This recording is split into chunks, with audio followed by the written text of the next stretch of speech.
దేవుని నామానికి స్తోత్రములు. ఈ ఉదయకాల సమయంలో మీ అందరికీ కూడా నా హృదయపూర్వకమైనటువంటి వందనాలు తెలియజేస్తున్నానండి. దేవుని బిడ్డలారా, నీవు దేవుడిని ప్రార్థించినప్పుడు దేవుడు మీ మధ్య ఉండి మీకున్న కొరతను కూడా తీసివేసి మీకు తృప్తినిస్తూ ఉన్నాడు కదా. అదేవిధంగా నీవు కూడా నమ్మికతో ఇతరులకు నువ్వు మేలు చేసినట్లయితే నీ జీవితము ధన్యకరంగా ఉంటుంది. ఇతరులకు మేలు చేయండి. ఎండలు బాగా మండిపోతూ ఉన్నాయి. దేవుని బిడ్డలు సాధ్యమైనంత వరకు ఇతరులకి నీళ్లు ఇవ్వడానికి ప్రయత్నించండి. ఇతరులకి ఫ్రూట్స్ ఇవ్వడానికి ప్రయత్నించండి. ఇతరులకి అవసరానికి వచ్చినప్పుడు వారిని త్రోసివేయక వారిని ఆదుకోండి దేవుని బిడ్డలారా. ఎందుకంటే దేవుడు అన్నాడు కదా, నాకు నీళ్లు కావాలన్నప్పుడు నీళ్ళు ఇచ్చారు, ఆహారం అన్నప్పుడు ఆహారం ఇచ్చారు, దుస్తులు లేనప్పుడు దుస్తులు ఇచ్చారు అని చెప్పేసి అని అన్నాడు కదా. ఆ రీతిగా నీవు ఇతరులకు మేలు చేసినట్లయితే నీ జీవితంలో దేవుడు కూడా మేలు చేస్తాడు. చూడండి, వాక్యం సెలవిస్తూ ఉంది. కీర్తనలు 37వ అధ్యాయము 3వ వచనము. యెహోవా యందు నమ్మిక ఉంచి మేలు చేయము, దేశమందు నివసించి సత్యమును అనుసరించుము. దేవుని బిడ్డలారా, యెహోవా యందు నీవు నమ్మిక ఉంచి మేలు చేయి. అవును, ఎందుకో తెలుసా? ఆ యొక్క విధవరాల దగ్గర కొంచెమే పిండి ఉంది, కొంచెమే నూనె ఉంది. ఆ యొక్క ప్రవక్త యొక్క మాటను విన్నది, ఎదురు చెప్పలేదు, వెళ్ళింది, మొదట అప్పము తీసుకొని వచ్చింది.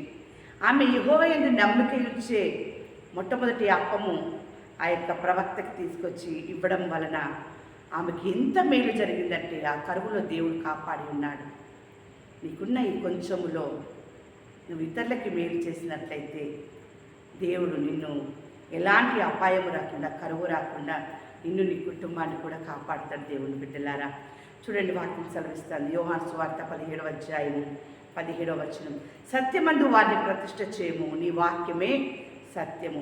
నీవు యెహోవా యందు నమ్మిక ఉంచి మేలు చేసినట్లయితే దేశమందు నివసించి సత్యమును అనుసరించుమనగా వాక్యానుసరంగా నీవు ఈ మేలును నువ్వు చేసినట్లయితే నీవు అద్భుతం చూస్తావు. ఎలాంటి అద్భుతం అంటే వాక్యం సెలవిస్తూ ఉంది కదా. కీర్తనలు 84వ అధ్యాయము 11వ వచనములో, యెహోవా కృపయు ఘనతయు అనుగ్రహించును, యథార్థంగా ప్రవర్తించు వారికి ఆయన ఏ మేలు చేయక మానడు. దేవుని బిడ్డలారా, కొంతమంది మనుషులు ఎలా ఉన్నారంటే, ఇతరులకు నేను మేలు చేయాలంటే వారు కూడా నాకు మేలు చేయాలి అని కోరుకునేవారు ఉన్నారు. లేదంటే వారు నాకు మేలు చేసినప్పుడే నేను వారికి మేలు చేస్తాను అని చెప్పేసి అని అనేవారు కూడా ఉన్నారు.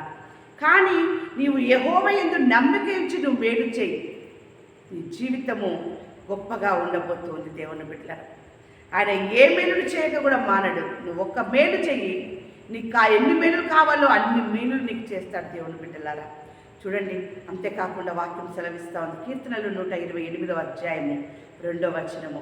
నిశ్చయముగా నీవు నీ చేతుల కష్టార్జితమును అనుభవించదవు, నీవు ధన్యుడవు, నీకు మేలు కలుగును.